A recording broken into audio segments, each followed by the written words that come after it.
a giant. Look at this fish. That is awesome. That is a big walleye.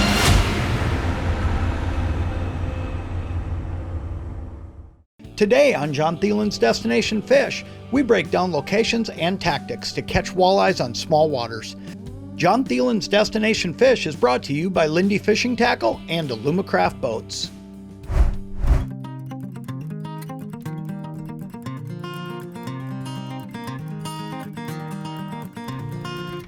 Took that right when I got recast out there. Feels like a keeper size fish. Yeah, feels like a pretty good walleye. Here's what we're gonna do today. We're gonna talk about fishing small lakes, how I do it, and how I pick them apart. And it's got to do with a few different things. And we're gonna touch on all of them today. And it's gonna make it a heck of a lot easier for you to go out. Yeah, great walleye. Look at that one. Perfect keeper size fish. But it's gonna make it a heck of a lot easier for you to go out on a lake, be it a new lake or just a small lake in general, pick it apart and catch some walleyes like that beautiful fish right there. That's an awesome way to start a day. Man, I'll tell you though, there's a few things that go into catching this fish. They are really overlooked. And number one, it's understanding where fish like this eat. So what I'm doing is I'm spending my first set sitting on a spot where there's a tip here. There's a hump that comes out off a shore and there's a tip. I really believe this is a spot where these fish are gonna eat in early summer because they're gonna spend their resting time out a little bit deeper. So I have found this little tip and this thing comes out off a shore and I'm sitting right on the edge of it. And here's the thing, this is where fish are gonna eat. So that's one of the first things I do is I think about where are they gonna eat because I'm gonna pick those active fish off first. Now what we'll do is we'll work our way in a progression out to where they might rest, but not before we're sure that we've caught every fish that's up on top eating. There he goes. Got him that time. Same spot. We're gonna get this one in the boat. I'm gonna show you exactly what I'm using and explain to you why. Because there is a, oh yeah, good walleye. Let's finish the deal on this one. Let me show you what I'm using. Sometimes fishing tight little spots like this, the best way to do it is to slip float fish. And you know, I love slip float fishing. Always have. A lot of that is just more or less growing up fishing on Mille Lacs Lake. But I'm gonna tell you something.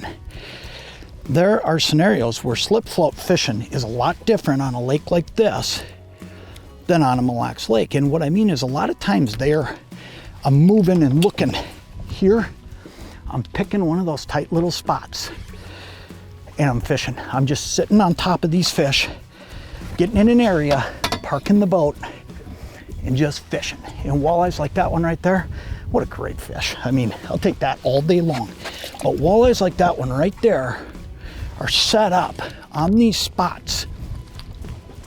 And if you can get on top of them like we are right now, man, you can get on them pretty good. There's a lot of fish on the screen, but I want to quick show you what I'm using before we get back in the water. Number one, fill float. It's got a brass grommet up in the top, okay? So what that brass grommet does is it makes it so the line will slide through it and you won't cut a groove. Number two, I use a number 2 size single split shot.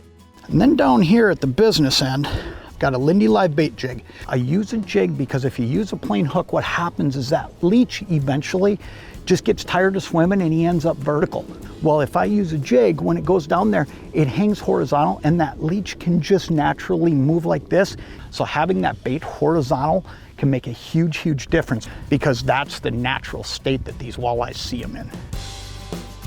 Alumacraft has always done a great job with their live wells. You know, for me, this tournament series boat has a live well up front. A lot of times that's my bait. And then out back, I've got myself all set up with a live well that's plenty big to put that walleye catch throughout the day in there and keep it alive. If you can keep them alive and fresh, they taste a heck of a lot better than if they go belly up and they float around all day. You don't have that on Alumacraft. Jon Thelen's Destination Fish is brought to you by these fine sponsors.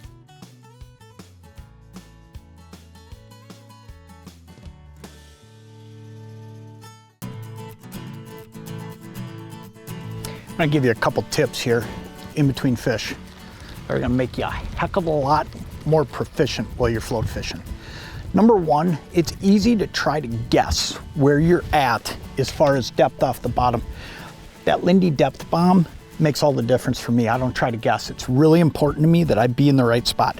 So all I'm gonna do to get my depth is I'm gonna clip that on, I'm gonna drop it down, and what's gonna happen is it's gonna pull the float down based on where my slip knot is. If I wanna be 3 feet off the bottom, hypothetically, I wanna get to where that knot is, reel up, and look at the difference between my tip and the knot, and that's exactly how far off the bottom I'm gonna be when I take that weight off.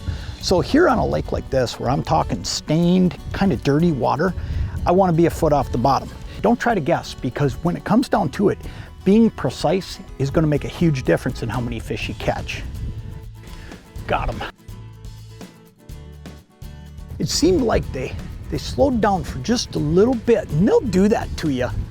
You know, and when that happens, it's pretty simple. Just use that jog feature on your Minn Kota. You're moving in simple 5-foot increments, and if you can move in small little increments, I'll tell you what, you can pick a structure apart. Look at that one. Walleye, holy smokes. Just cool stuff, but just simply picking the structure apart is making a big, big difference for me. And I want to explain this. When you hit spot lock on that Minn Kota, you have the ability to move forward, backwards, right or left in increments of 5 feet. And what it allows me to do, especially on a little tip like this, is just make small, subtle little moves to keep up with the fish, because you know what'll happen? These fish at any moment, they'll go 20 feet that way, and maybe they go 20 yards. Maybe they go 30 yards, they get just beyond your cast. So just keeping on moving a little bit at a time will keep you on top of the fish. Today we are fishing an underwater point that extends from shore, topping out at 14 feet at the tip. Parking with spot lock and fan casting Thil Pro Series floats with 1/16 ounce Lindy live bait jigs tipped with medium leeches is the key. It's mid-June with water temps in the low 60s and air temps in the low 70s and sunny skies overhead. There he is. Got him. Feels like a pretty good one too. I just jogged out a little bit. Oh yeah, it's a good fish. Just jogged out a little bit. Wind is kind of coming and going on me this morning. Sun's kind of coming and going. And one of the things you want to do when you get on a little spot like this is just keep moving around. Just those little moves. Because what'll happen is fish will slide up on the tip, then they'll slide off. And they'll base that on two things: light conditions and wind conditions. When the wind comes up, most often, they'll just start feeding again. It's the way it works. When the sun goes behind the clouds, sometimes that'll be the trigger to get them to just start feeding again. Oh yeah, really nice fish. Big walleye. Big walleye for a lake like this. Really nice fish, holy moly. You know what, lakes like this, you get into these fish 20 plus inches, probably 21 incher, maybe 22. So when I say big fish, you know, it might not be a big fish to everybody, but fishing lakes like what we're fishing here, this is a big fish. This is a really nice walleye. Look at that. Awesome fish. Anywhere you go, man, that's fun stuff. Great fish. We'll let that one go. Get out of here, buddy. There he is. You know, one thing I've always said, I use these longer rods for my bobber fishing, and the idea is it's got a really soft tip. So what I'm able to do is reel to a fish like that had swam toward me. And with that fish swimming toward me, there was some slack. But what I'm allowed to do is, or able to do with this long rod, is keep reeling to him with the tip up in the air and get myself to a point where I feel that fish in that soft tip long before he feels me. Another great eye. Look at that.